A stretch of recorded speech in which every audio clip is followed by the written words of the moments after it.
Sveiki atvykę į Massey Ferguson vaizdo įrašų seriją How to. Šiame vaizdo įraše paaiškinsime, kaip perkelti lauko duomenis iš vieno traktoriaus į kitą.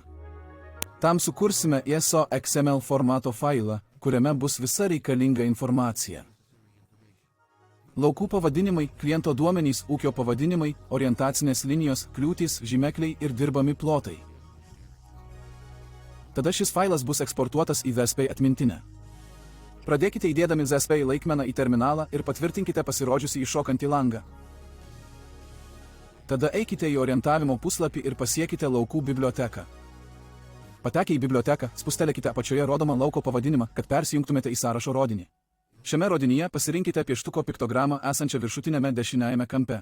Tada spustelėkite piktogramą su 2 diskeliais, kad atidarytumėte eksporto įrankį. Pasirinkite laukus, kuriuos norite eksportuoti, pažymėdami juos vieną po kito, tada patvirtinkite pasirinkimą spustelėdami OK. Šiame etape terminale sukurtas ISO XML failas. Šiame puslapyje iš išskleidžiamojo meniu pasirinkite užduoties duomenis. Kairiajame stulpelyje matysite anksčiau sukurtą zip failą pavadinimu task, agi ir tei. Pasirinkite šį failą ir naudodami perkelimo rodiklę iš kairės į dešinę nukopijuokite jį į ZSP įrenginį. Atlikus šį veiksmą, failas bus išsaugotas jūsų ZSP diske. Galite drąsiai išimti ZSP ir pereiti prie kito traktoriaus.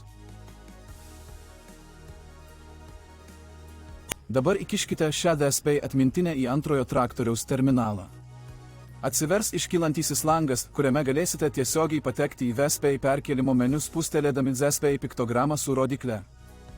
Šiame meniu pasirinkite ZSP atmintinėje esantį failą ir perkelkite jį į traktoriaus terminalą spustelėdami perkelimo rodiklę. Kai perkelimas bus baigtas, laukai ir jų duomenys bus matomi laukų bibliotekoje vedimo puslapyje. Ir viskas. Jūsų laukų duomenys sėkmingai perkelti iš vieno traktoriaus į kitą. Dabar jūsų eilė išbandyti.